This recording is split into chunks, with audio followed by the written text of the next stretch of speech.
Okay. Hello, everyone. My name is Jamie Costa, and I am the Gallery Experience Associate at the Los Angeles Municipal Art Gallery. And we're excited to kick off 2021 with our new virtual exhibition, Index Interiors, which again just went live yesterday. And we're really excited to have exhibition artist Tristan Espinoza here to talk about their new work in the show. Before I hand it over to Steve, I do have a few housekeeping bits that I wanted to go over really quickly. The first being, please make sure your microphone is muted during the speaker's presentation. We'll have a few minutes toward the end of the program for a Q&A. So if you have any questions that you think of during Tristan's presentation, feel free to enter them into the chat, or you can ask Tristan yourself when that time comes toward the end of the program. And also, just as another reminder, the program is being recorded so that it can be made available on LMAG's website at a later date. And with that, I'm happy to pass it on to LMAG's curator, Steve Wong, who will briefly talk about the exhibition and introduce Tristan. Sure. Thank you, Jamie, for the introduction. I did want to thank you all for spending a Friday afternoon with us. It is beautiful outside. I was just outside. So I do appreciate it even more that you're in front of a computer screen on this program. It should be a fabulous program with Tristan Espinoza.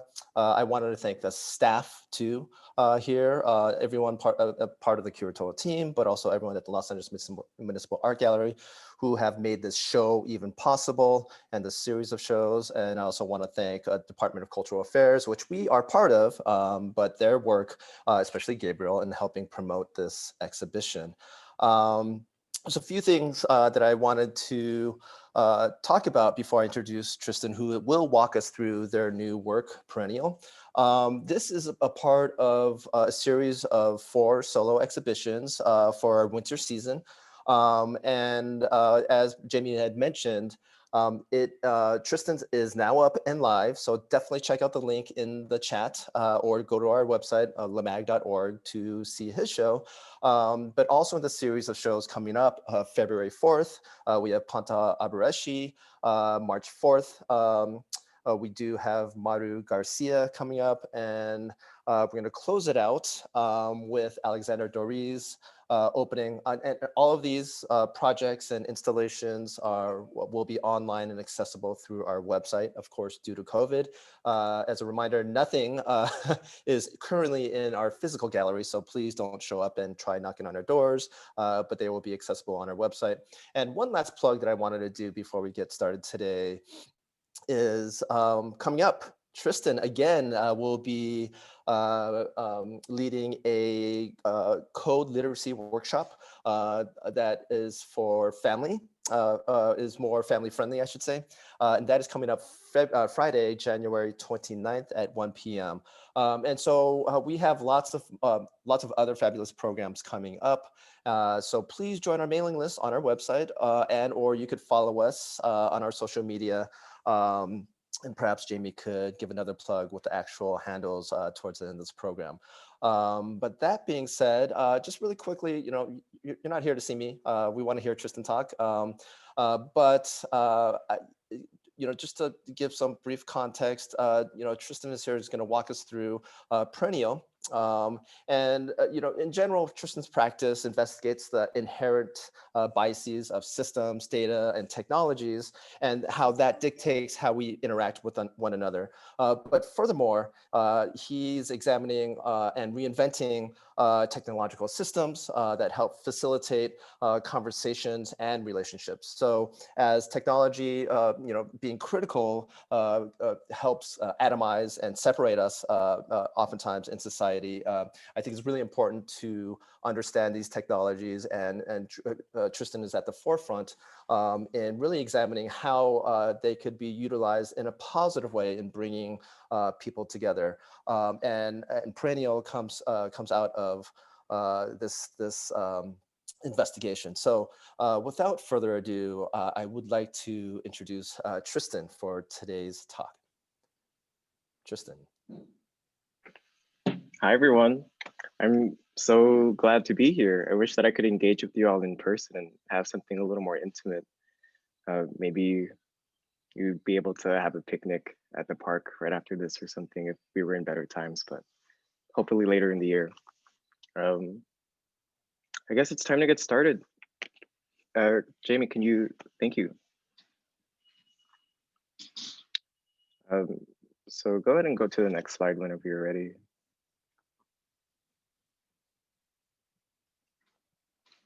And can you play the video for me?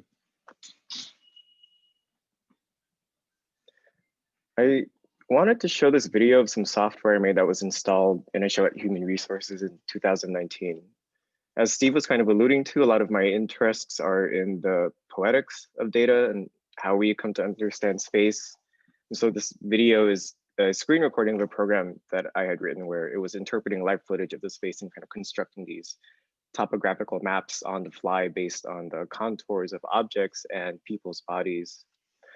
At the time, I was learning about, well, I was trying to get into these classes at UCLA that were in like teaching mapping technologies, but I wasn't able to kind of enroll in them. And so instead I was combing through the US Geological Survey's GIS data. And that's how I found this map of the Mississippi River on the right. It was made by Harold Fisk and they used it for the US Army Corps. And I guess I was really drawn into how much it deviated from traditional representations of rivers, streams, and other waterways. I guess by that, I mean, instead of a single blue line, there's this like explosion of colors there, and each color is supposed to represent a past iteration of the river and the paths that it took. So what Harold Fisk was emphasizing was trying to kind of represent this river's evolution over time. Most maps aren't really concerned with this, and they just kind of focus on a fixed set of details to help you navigate your environment.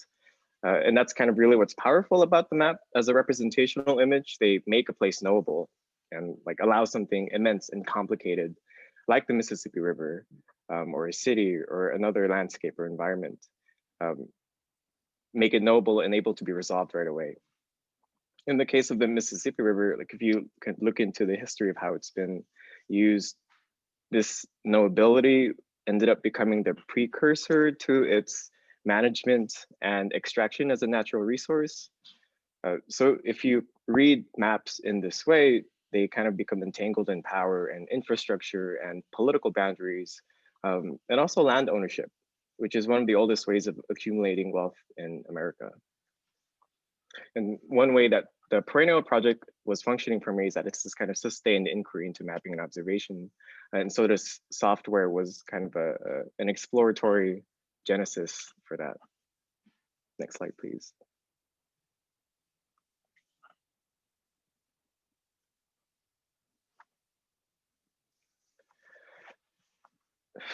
So what eventually led up to the book was this personal website I made where I took this 3D scan of an orange tree in my backyard and mapped the lighting in the scene to the sun's position in the sky. And so where the lighting is kind of coming from is supposed to map one-to-one to where the sun was at that point in time.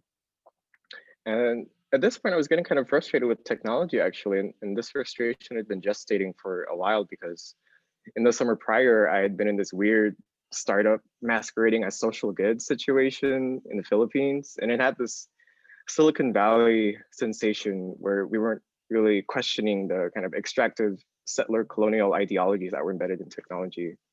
And so we're making things on a screen at this point in the year, I think it was like around 2019, it felt so alienating and everything I did was so mediated in a way that didn't satisfy me. And it was partly this alienation and also kind of just the osmosis of living with my roommate who was doing really beautiful work with Cyanotypes at the time that I started making my own. I was excited by the idea of kind of using my own data for some of the machine learning I was getting into because so many issues in machine learning and artificial intelligence is this like collection of people's data without their consent, awareness, or no frameworks for accountability. And this was an opportunity to kind of not sidestep those issues, but to perform all of these calculations on myself and to kind of work with my own data set and not just things that I scrape online without permission. Next slide, please.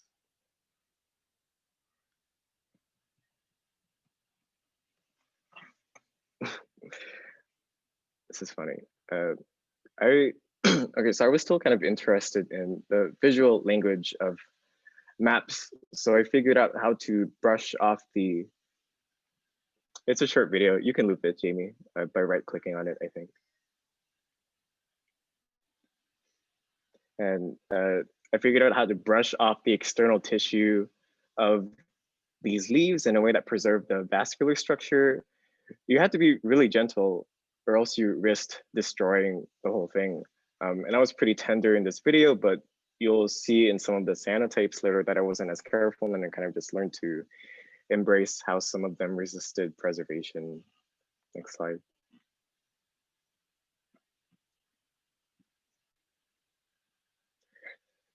So I bought this contact printing frame off of eBay.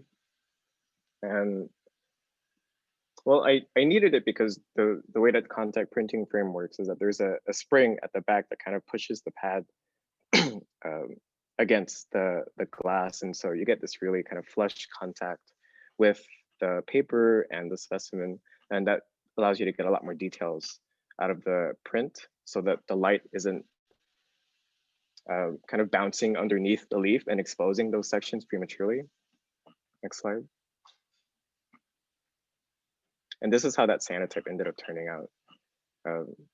This was actually kind of nice. I didn't end up using it in the book, but there was this kind of interaction, I think, between just the chemicals of the leaf and the chemicals of the paper that produce that kind of ochreish brown yellow color that I wasn't anticipating. Next slide.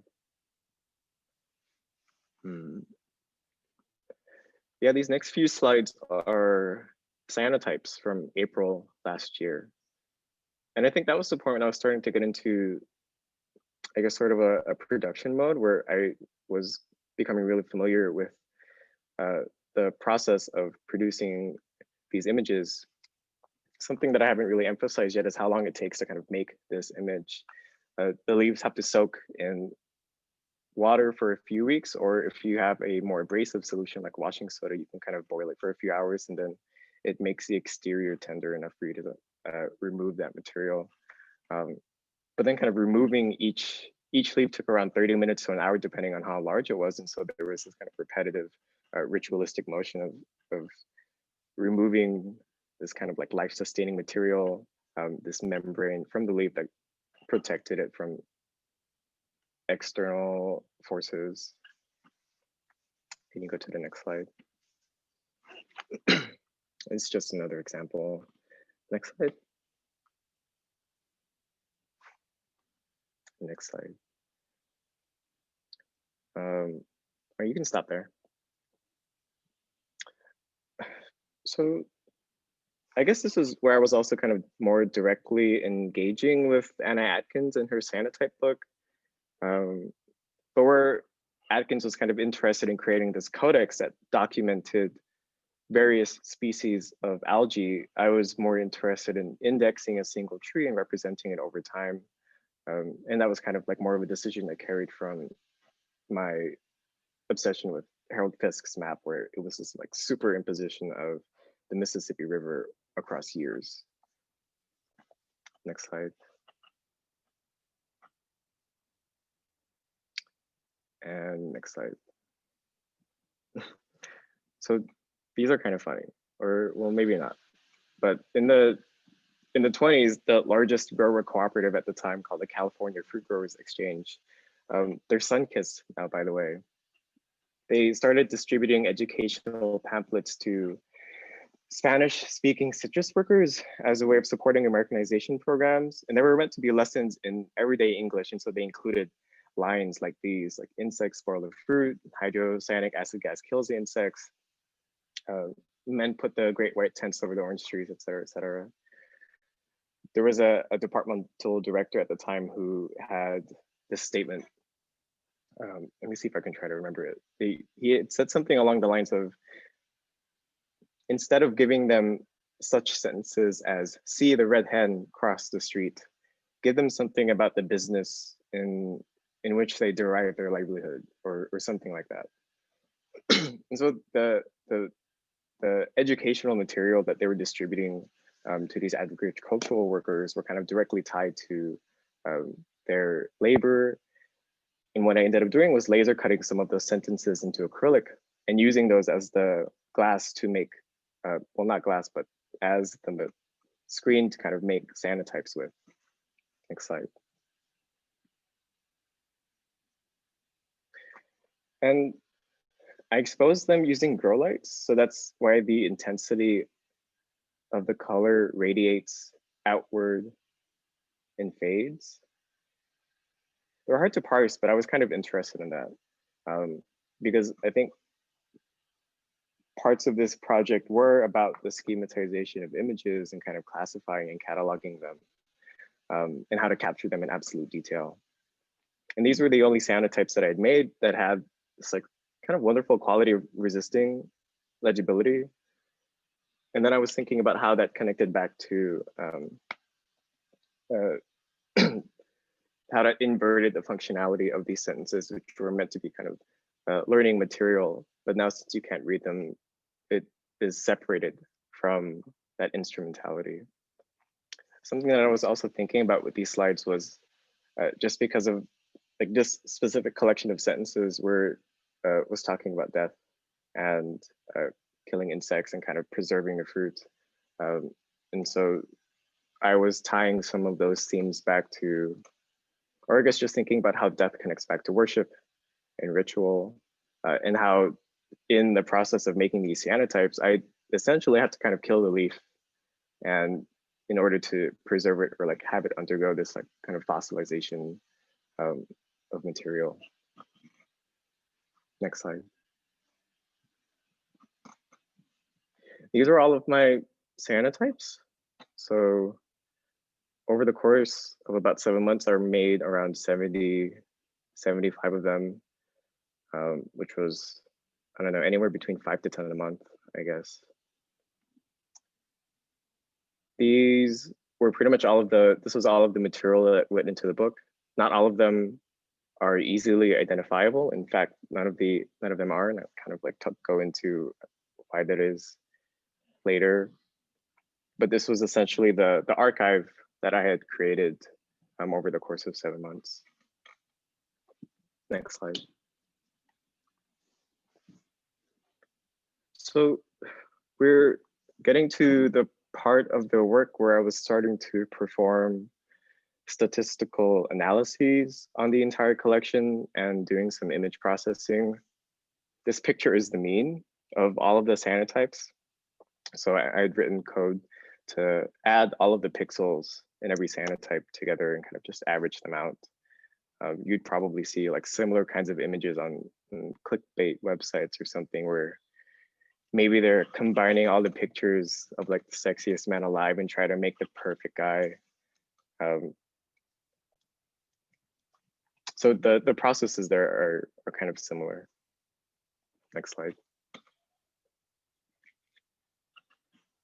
This is the standard deviation of the mean, if I remember that correctly. So adding or subtracting values from the average and seeing what image is there. There's kind of like an inversion of color happening. And then all of the detail gets washed out. Next slide. This is it's kind of just like it's an algorithm that grouped the images together based on patterns that it learned how to recognize. So you can see in the larger cluster that there's kind of more of a focus on the images that like center the venation patterns and kind of the like structural integrity of the leaf. And then towards the top left, those are more where those are the parts of the images that are the borders of the paper essentially. And so that's kind of what the larger splotches of white are. And the algorithm learned to pick up on that and kind of seg them into a group away from this larger cluster. Next slide. This is the same thing. It's the same algorithm, except they are organized into a 2D grid. And so there are different ways of kind of working with that data once you get it, like the data that identifies what cluster an image might belong to. And one of the more common ways of doing it is just assigning each image onto a point on the 2D grid. And so that you can kind of see a somewhat linear relationship between the formal qualities of each image. You could take that data and map it onto other kinds of surfaces as well, like 3D projection surfaces or even like polygonal, other kinds of shapes. But those explorations weren't really useful for me. And I just stopped here.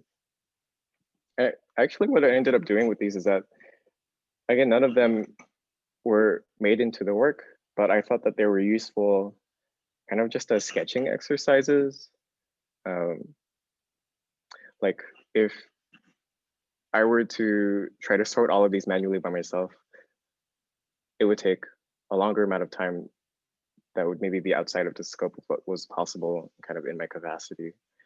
But these let me kind of really iterate through all of the images quickly and identify if there were any like relevant patterns or relationships that I wanted to emphasize. And so we're really good as kind of like a storyboarding tool, essentially.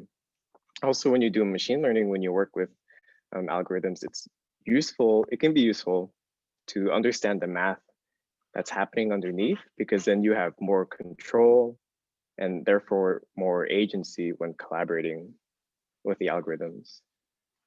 And that's not the case for every kind of collaboration you might have with machine learning. But for the most part, if you're able to kind of understand the underlying systems, then you know where to prod the code to kind of make it do more of what you want. And also to kind of excise out any of the biases or toxic ideologies that may be there. So it's an exercise in building autonomy, I would say. Next slide.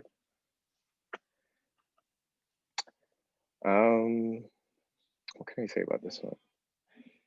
Well, so when you go onto the website, onto the book, on one of the first pages, there's a like GIF animation that I ended up rotoscoping, and that animation, the original animation that wasn't rotoscoped, was machine generated. But the way to produce those animations is that you need a large data set in order for the algorithm to be able to like learn and understand what the patterns are and be able to kind of start producing its own images. But an issue that I was running into early in the process was that 70, 75-ish cyanotypes were not enough to really produce anything. Well, you could technically still make something with them, but it wasn't making the images that I was going for. And so what I needed was a larger data set to work with. So I'd written a separate piece of software to essentially cut up each cyanotype into a grid and then save out each square of that grid as a separate image. And I was able to do this because the cyanotypes are actually quite small. They're maybe around 4 by 5 inches. But I scanned them in at something really absurd, like 2400 DPI. And then the image that I ended up using came out to be around 10,000 by 12,000 pixels. And so it was easy to kind of write code that would say, okay, divide up this image into like 2400 by 2400 pixel squares or something, and then save that image out. So what ended up happening was that I ran that piece of code for every image, and then I essentially got 25 more pictures out of one cyanotype. So the final data set came out to around 2,127 pictures, I think.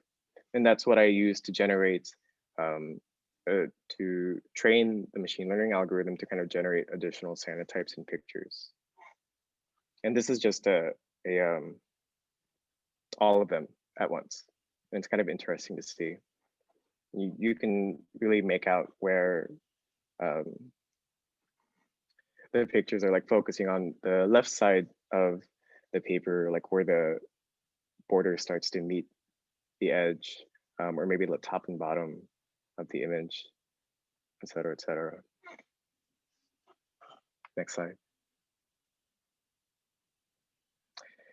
Okay, this is kind of funny. So part of the work also is that there are these kind of interpretive readings that are also machine generated. And this was the output for some of the like first tests that I was doing. None of this obviously is in the work itself. I got a lot of head cabbage, which I mean isn't wrong, really. But again, it wasn't what I was going for. And so these were kinds of these were the words that the algorithm was predicting was maybe in the image or not. And I mean, I think I'm just kind of like impressed that it was able to interpret anything at all, considering how abstract some of those images are. But this set of words wasn't really useful for me, but it was kind of like an interesting thing that emerged out of the process. Next slide.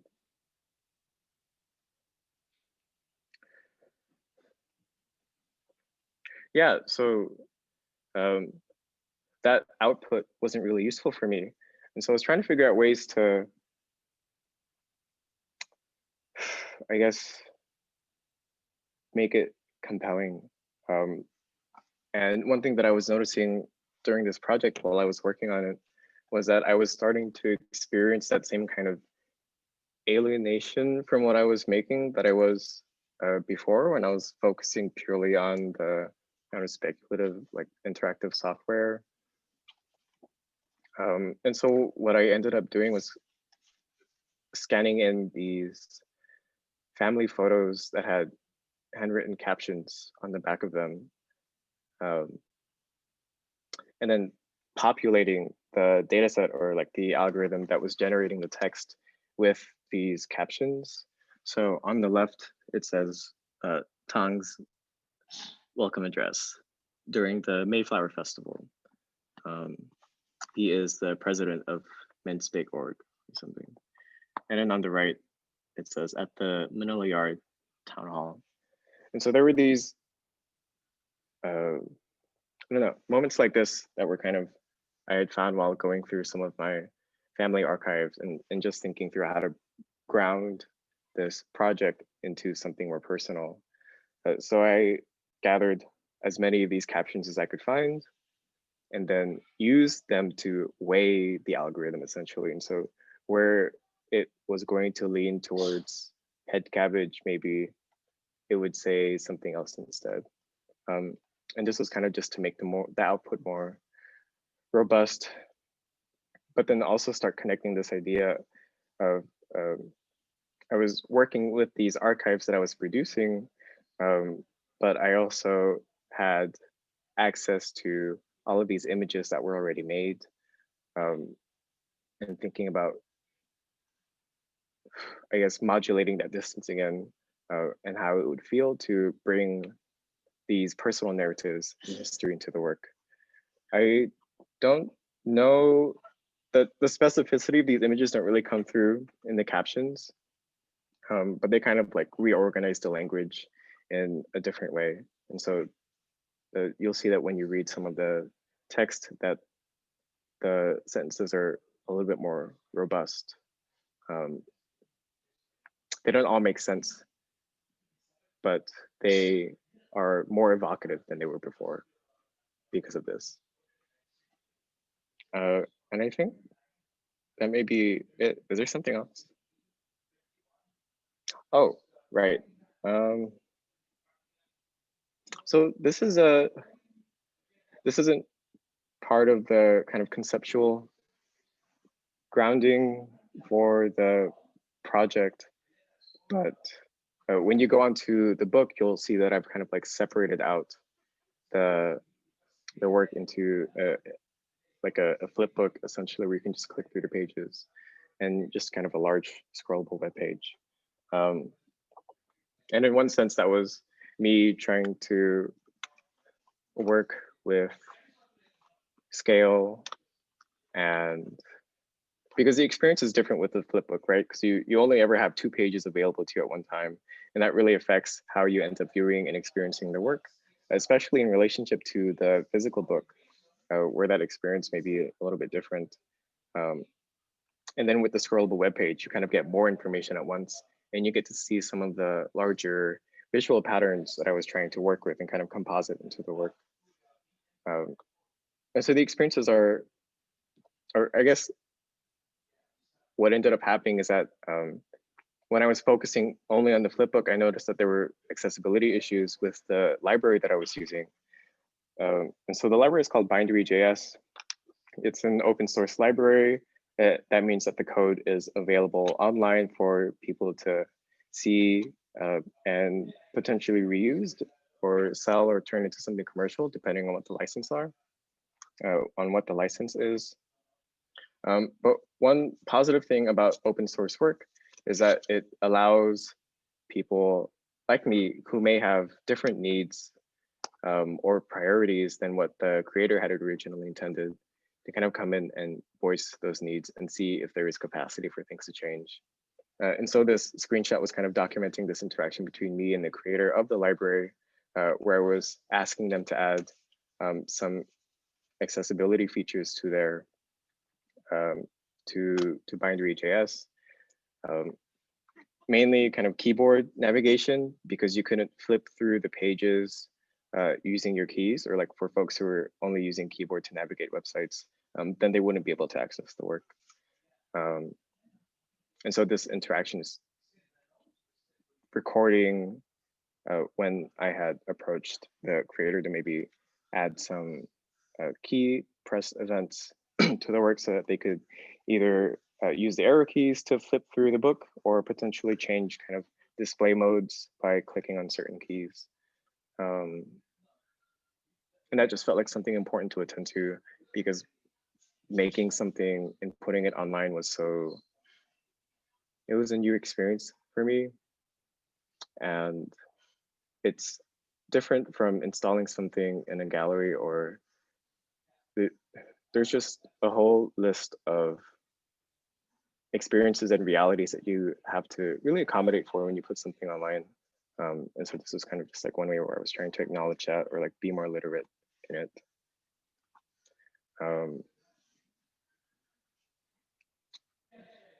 Okay, I think that's it. Or actually, if you could stop screen sharing, or maybe you don't need to stop screen sharing, but I did want to show the physical version of the book. This isn't the book. It's one of the first tests for it. But this version of the book uses exclusively the machine generated pictures. So whereas the online one is kind of like a blend between the cropped out cyanotypes and the AI generated ones, these ones are only the machine pictures. And what I did to make these was just turn the images into negatives and print them out in transparencies to make them. So this is what it sort of looks like when it's all splayed out. And maybe in a different time, you would have been able to pick this up and hold it in your hand.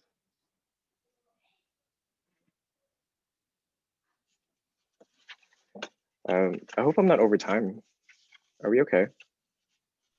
Yeah, you're good, Tristan. We're good. We're good. Thank you so much, Tristan, for sharing your insights. And we do have a few minutes for some questions. If folks have any questions that they would either like to enter into the chat, or if you feel comfortable taking yourself off mute, you can ask Tristan yourself. While maybe everyone is thinking of some questions or just digesting Tristan's presentation, I have a few questions I would like to just kick off and ask you, Tristan. Can you describe a little bit about how the physical materials that you used connect to your digital practice? Yeah. So I would say that that's kind of like a departure from my practice in a lot of ways. Before this project, I was making mostly software-based works. And again, as I was kind of explaining in the beginning of the talk, I was feeling kind of alienated and also restricted by what the possibilities were. And that was like partly becoming more intimate with the issues of continuing to use technologies in an uncritical way. And so the physical materials were, well, in one part, kind of just like a return to maybe like inner child things. It's kind of corny, but also feels real at the same time. But also brought a lot of depth and complexity to the images that I was making, and catered to this need that I think felt more intense during quarantine, where I was really fetishizing the physical. And I don't think I mean that in an entirely negative way, but there was this desire for touch that I was finding myself needing. And so having a tactile component to this project, I think really satisfied that part for me. And it also opened up different, I guess, newer interests that were relatively new, like bookmaking was something new. And then I'm actually kind of cultivating a series of ideas that are sculptural, which is funny because maybe people won't be able to experience them or like kind of be in proximity to them until much later. But they, yeah, I don't know. They're kind of, I think it's about just building more flexibility, being more capacious in your practice. Great. And just piggybacking off of that question, can you tell us a little bit more about what specifically made you decide to pursue working with cyanotypes? Yeah, it's just something I had to do, just something that needed to happen for me. And like I had mentioned in the beginning, it was this combination of like being alienated from the work and also being in close proximity to my roommate, who was making these like really gorgeous projects with cyanotypes, and I was inspired by their kind of attention to form and just like obsessive inquiry into things. And I think when you're around people who are that passionate and interested in stuff, it's hard not to be infected by that same kind of enthusiasm. But I think for me, the conceptual grounding for cyanotypes was working with material as memory and thinking about what happens to that memory of physicality once it undergoes these computational processes of like translation and interpolation. The cyanotypes feel so visceral in physical space. And it's so weird because when I was using the machine learning algorithms, like, so it took me like almost a year to make 70 cyanotypes, right? But then in under 10 minutes, I made another 500 of them. And that was so, I don't know, separated me from my own labor in ways I hadn't anticipated. But I thought that was interesting for me too. And I was kind of interested in understanding where that discomfort was, and focusing on that as a place to work from. Are cyanotypes something you're thinking that will be you're going to continue to experiment and incorporate into your work moving forward? I think I'm done with the Cyanotypes. And that sounded more final than I intended, but I have a different, well, what this project really kind of brought out for me was a kind of, I guess my practice right now, because I'm at home quarantining with my family, and returning to the space that was kind of the original site for a lot of my own trauma and oppression, that I really need my work to respond to that right now, just in a way to kind of build more capacity for myself. And so I think I'm reaching the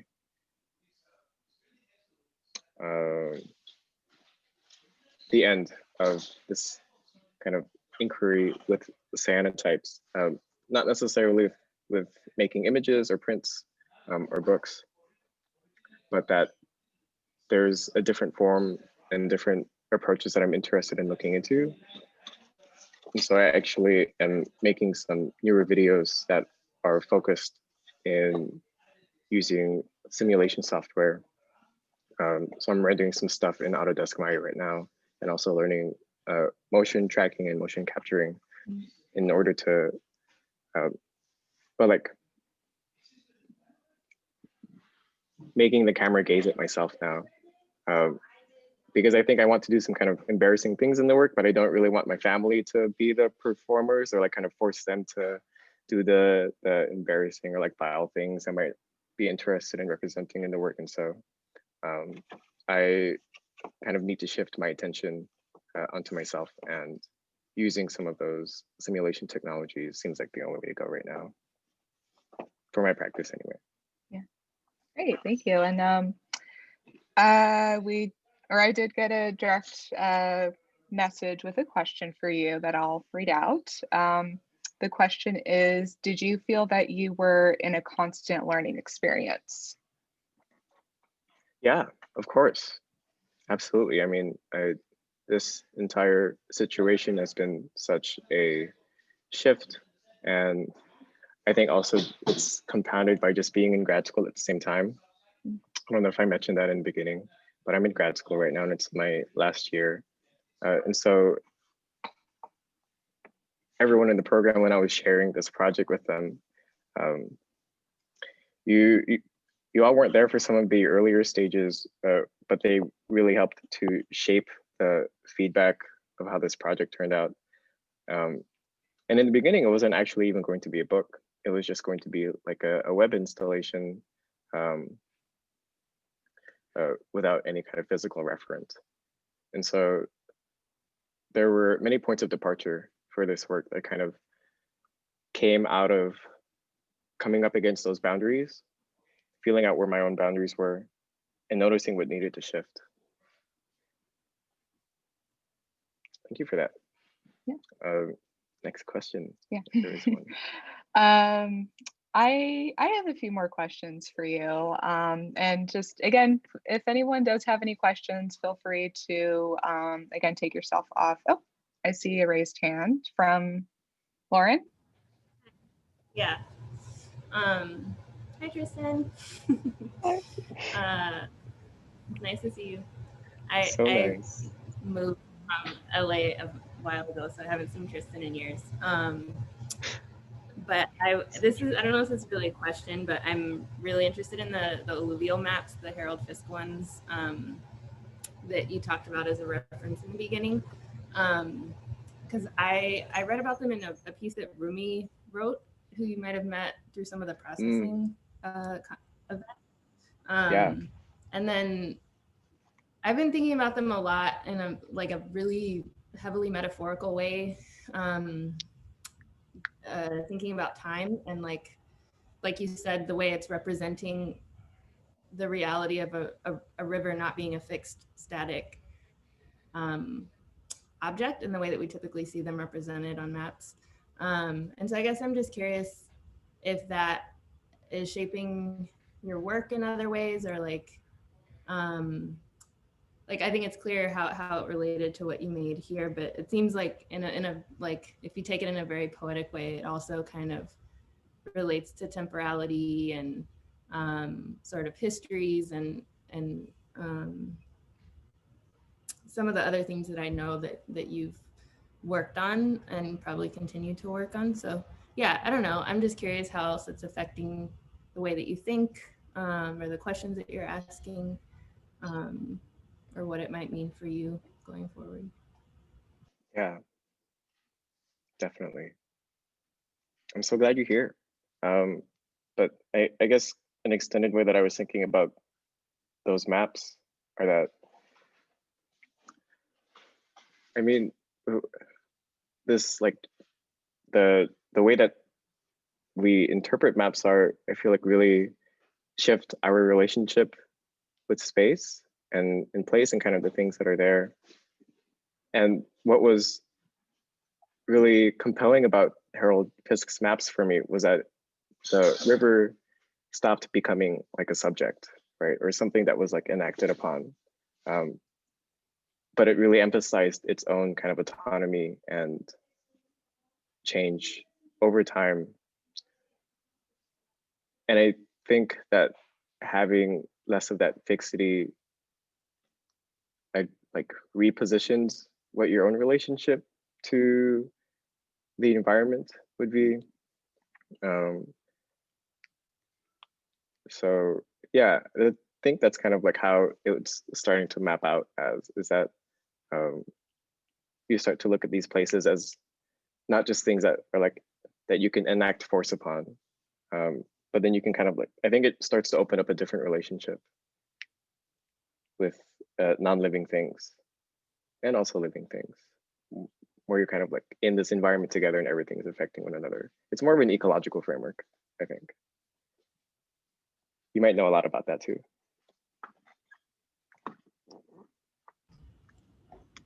Probably not more than you, but yeah, that makes a lot of sense.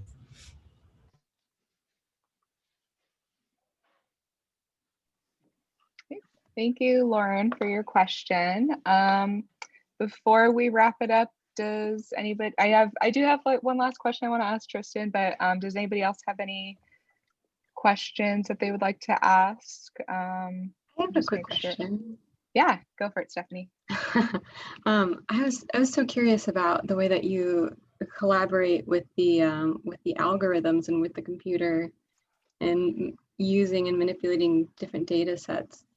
I was just kind of curious about kind of how you approached, like you spoke about it a little bit when you showed the family photographs and feeding in those handwritten captions into the data set and as a way to try and manipulate the output. I was curious about that process for you, going back and forth with the collaborator.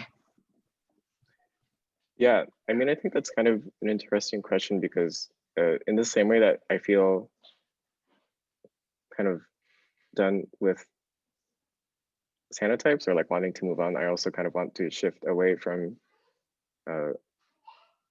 machine learning, or the way that I'm thinking about it has changed, where it's now it's I think I'm thinking about it like as more as what it is, which is a tool that aids in a like particular process. Like